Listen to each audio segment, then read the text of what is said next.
Alrighty, my name is Garrett Flannery. I am a third year physical therapy student. Um, this is my research project or my health promotion project, and I'm doing it over long COVID and physical therapy and kind of focusing on the Oklahoma area. So some objectives that I wanted to kind of talk about. I wanted to be able to analyze updated long COVID at the national and state level, be able to tell about long COVID's mechanisms, symptoms, complications, and diagnosing it, recognizing the prevalence of long COVID, seeing the similarities of long COVID and myalgic encephalomyelitis or chronic fatigue syndrome, being able to list the ways to aid in preventing long COVID, what the medical treatments are, and how physical therapy can help, as well as other treatment options and some resources that are available out there. So, how is long COVID affecting the nation? So, according to recent CDC data from September of this year, 17.9% of all adults in the US have experienced long COVID, which out of those that have experienced it, 4.4% of them have had some activity limitation, and 1.3 of them had to have significant activity limitations. The other stat that goes along with it, so these are people that have, so the 5.2% of all adults, these are the ones that are currently experiencing it. So we've had 17.9% of all the population of the US that have had it, but 5.9% right now are currently experiencing long COVID, which the activity limitations are at 80.1% right now, with significant limitations at 24.3. Kind of my little graphic over to the side. So just to give you an idea of like how common this is now. So one in 10 cases of uh, COVID and developing into long COVID lasts for 12 weeks or longer. So I gave you the national level. Now I want to talk about Oklahoma.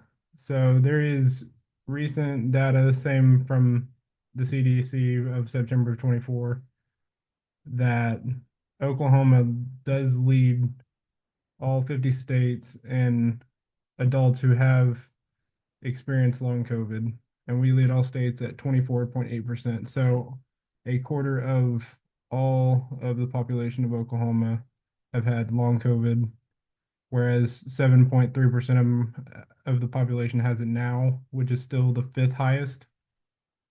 But we also still lead in uh, significant activity limitations as well at 3.1% of out of all the states, and we're currently the third highest with just some activity limitations. So, what is long COVID? So, it's also referred to as long haul COVID, post COVID syndrome, post acute sequelae of COVID-19. There's many names for it, but they've kind of settled now on long COVID. So, long COVID is a collection of symptoms that a person may experience after recovery from an acute COVID-19 infection. So, the only way to get long COVID is to have a COVID-19 infection. So, it's regarded as the medical condition linked to COVID-19 infection that persists for 3 months or longer.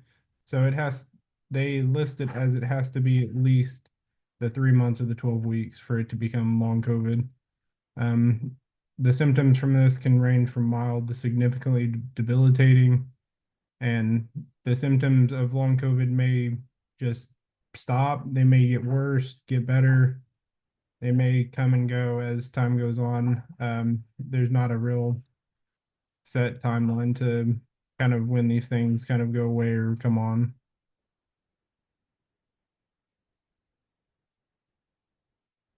So, mechanism of long COVID. So, this is kind of the tricky part because there is no true known mechanism yet. Um, they're still researching it, but the likely ones that they've come to, which Harvard Medical released, they think that it could be due to either a viral persistence from COVID, reaction to dormant chronic infections, dysregulation of the gut, microclot formation and platelet dysfunction, classic autoimmunity, gut microbiome disruption, direct damage by the virus, and persistent immunological dysfunction. So those are the theories that they're kind of landing on. I'm not going to dive into too many details on them, but um, they're still just widely studying all these just to try to find what the actual mechanism of it is, but it's still not fully known.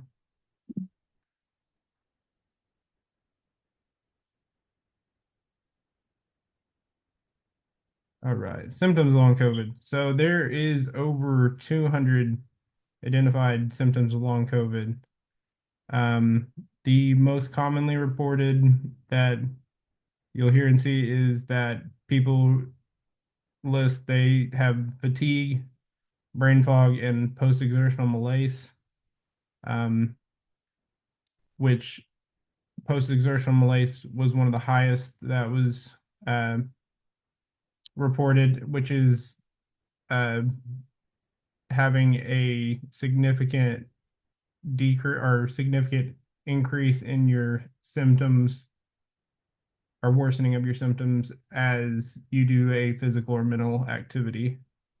The other areas that the symptoms include the heart, neurological symptoms, digestive, joint, muscle pain, rashes, and changes in the menstrual cycle. I've included the chart over there a little bit just to kind of give a little bit more, but there's so many that it's hard to kind of include them all.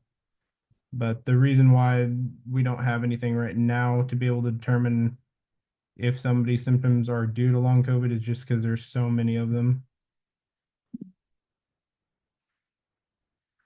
So complications of long COVID, um, patients who especially had a pretty severe COVID can experience the multi-organ effects or autoimmune conditions. So anything affecting the heart, lungs, kidneys, skin, and brain.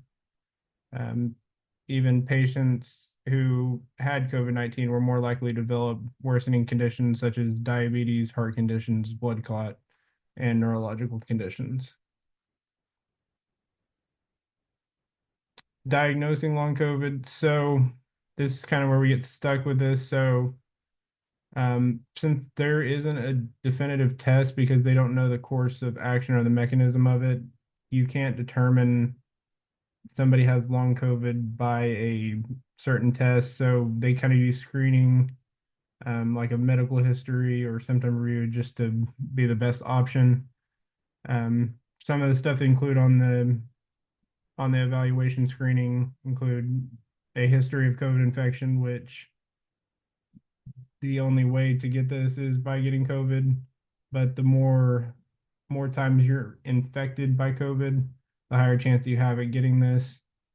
The symptoms present, so mainly kind of those top three would pretty much link you into this, but you can't just group them by that. Exercise tolerance test, lying and standing blood pressure and heart rate, underlying medical conditions, and then the kind of the biggest red flag that kind of clues you in that it would be long COVID is that they would have continuation of the symptoms after having the COVID infection, but not having any other known cause that brought on some of the other effects. The prevalence of long COVID. So these are the people that are more likely to develop long COVID from statistics. These groups include women, Hispanic people, people who have experienced more severe outcomes of COVID-19, people with underlying health conditions, and people who didn't receive a COVID-19 vaccine. And from what I've seen, that the overall rate of infection and mortality is higher in rural communities compared to urban communities. Um, One of the statistics that I've seen about uh, that a London group did on long COVID, their statistics showed that they had a lot of women that were reporting heart conditions after having COVID infection. They were having tachycardia and heart palpitations and chest pains.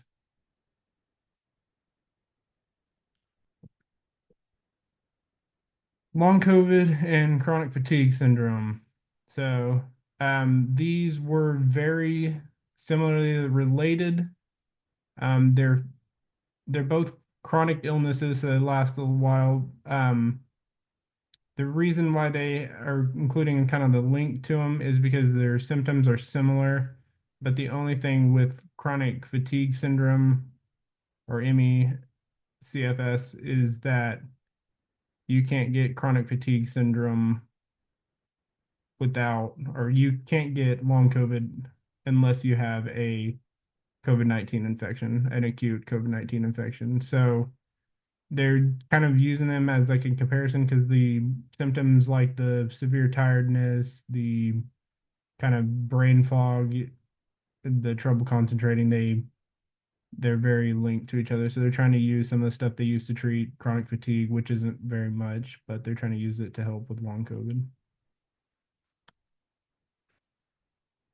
Prevention of long COVID. So there's not a ton on trying to prevent it. The highest one right now that kind of just prevents it is getting the COVID-19 vaccine. But there was other data that also suggests that it only provided partial protection for the post-acute phase. Um, Taking orally effective antiviral agents such as Paxlovid and Ligivrio, I hope I say that right. But those those were kind of used to help decrease the chance of COVID-19 going from like a kind of mild to moderate and trying to prevent it to becoming severe. But that study that kind of did that only was tested on people that were positive COVID, and they had to take it within 5 days of taking a positive test. So the data still on that isn't the greatest. And then just kind of like your other prevention stuff that we've kind of been well known from the 2020 pandemic, just good hand washing habits, wearing a multi-layer snug fit mask like the N95s, and avoiding anybody else that has come into contact or has tested positive for COVID-19. Medical treatments for long COVID. So there is not any current approved medication for long COVID. I know they are working on one right now, which I think might just be Paxlovid, but there's nothing that's currently approved for it right now. So that's kind of the tough thing too, is because the medical treatment can vary because of all the symptoms. There's not going to be kind of just a one medication kind of fits all. So it has to be kind of split up into all the areas. So doing like the medications for like coughing, headaches, anxiety, depression. I have seen that some people are using the stellate ganglion block for olfactory and kind of just to return the smell and taste. But as far as like the main symptoms, there's not a approved one on the market right now. So just other medical ways to treat is just like kind of referring out to those areas that might need to specialize, like the heart, brain for like the brain fog, uh, respiratory, gastrointestinal, and also referring out for mental health like anxiety, depression, which are very high in these patients. Physical therapy for long COVID. So the recent research that I've found has shown that PT does have positive implications for the advancement of physical activity as a therapeutic intervention. So basically saying that physical therapy has shown that it has made either improvements or managing people's symptoms, but also has just improved their quality of life. So there was statistically significant results whenever patients completed 6 week duration in which they trained inspiratory muscles, so breathing. Just also they worked on energy conservation and just managing the symptoms, not um, kind of just going away from a kind of a symptom based approach, not based on trying to increase over time. uh, as far as like doing endurance, muscle strength, balance, and reducing falls, and then kind of making it activity and task oriented. So, kind of working on what they need to get done throughout the day and not trying to overdo it. So, this is one of the big issues with long COVID because this is what kind of sets people back. During their recovery, and this is kind of a big hump for them to get over. So having the post-exertional malaise. So we try to use for physical therapy, trying to use activity management tool like the stop rest pace, which is on the side over there. So not trying to push the limits because they can harm the recovery. Making sure that rest is in there, and that they're pacing their daily activities and they're not trying to fit them all um, in at one time.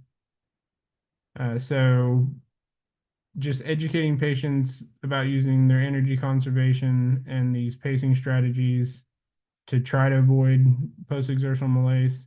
So their energy reservoir, knowing how much energy they do have left, also knowing how much energy they have in total, planning their activities out, saving energy in case they need it, and also taking rest between doing activities, not trying to do stuff back to back to back. Continuing on with that, so as that starts to progress, the symptoms start to get better. They can do more. They feel less weak. They feel less fatigue.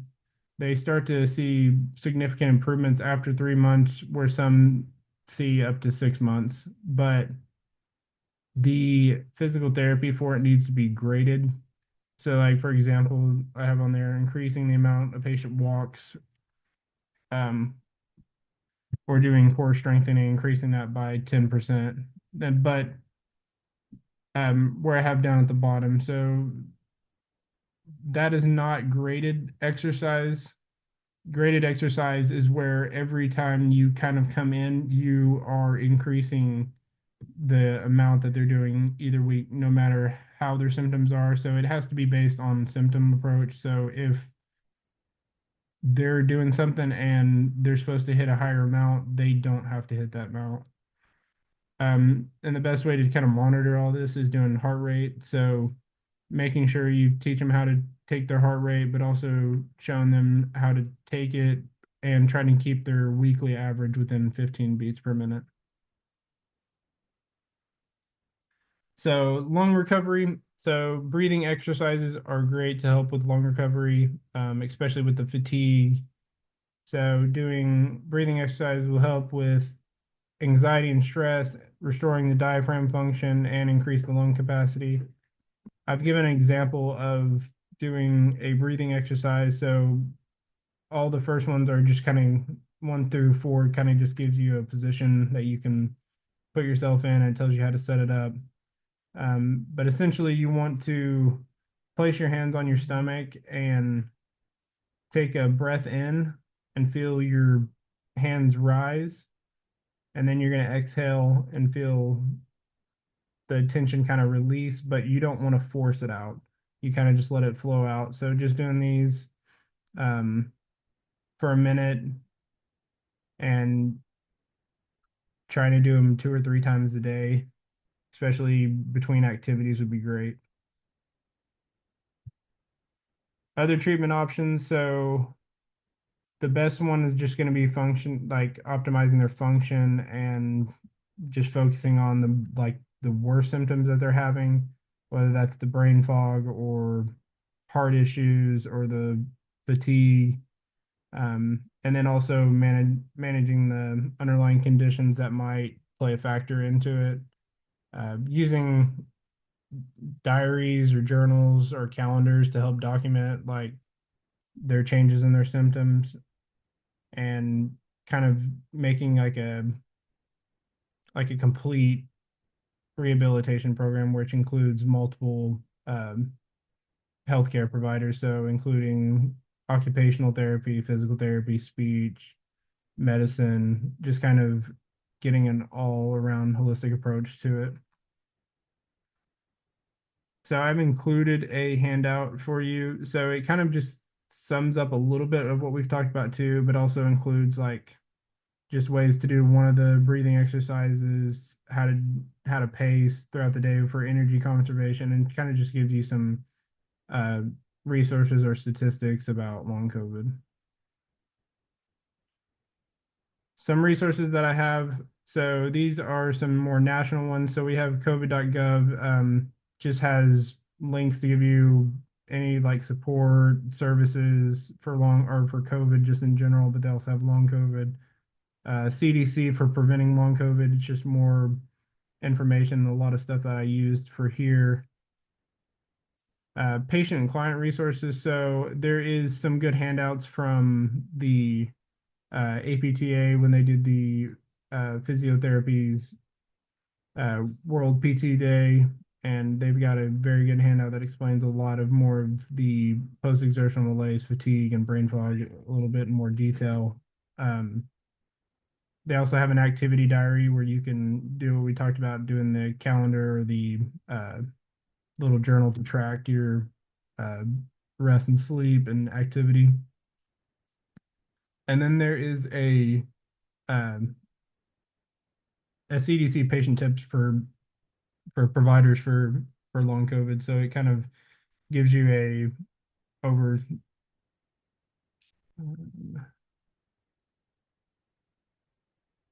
Okay, and it kind of just gives providers something to be able to kind of give or check off for patients.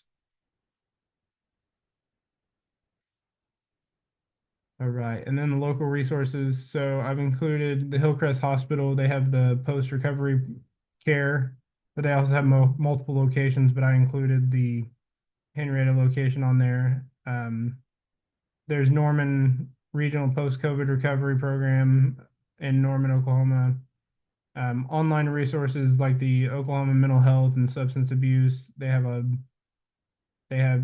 resources on there how to get in touch with mental health providers.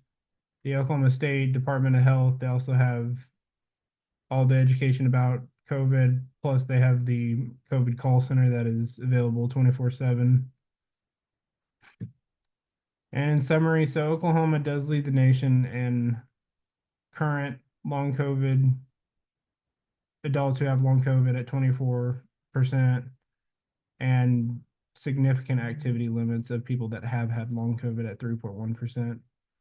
So we still don't know what the mechanism of injury is, but they're still doing research on it. But right now, the biggest thing to kind of clue into long COVID is that they're having the continuation of symptoms, even though there is over 200 symptoms, and that can get difficult to diagnose, but still, either way, the best kind of clue is that they have had that infection, and that these things last for at least 3 months, and but they can go on for years or months. Um, there is no currently proven or approved medical treatment for long COVID. Physical therapy has shown positive effects as a viable treatment option for patient improvement and management with symptoms and daily activities. And then I also have talked about that there was some local and national resources for patients, but also health care workers to be able to use to kind of stay updated on the information, but also just see about other options for patients and resources to go to. So this is part where if you do have any questions, you can ask them or type them out. If not, I have included my email address in case you do have questions after this.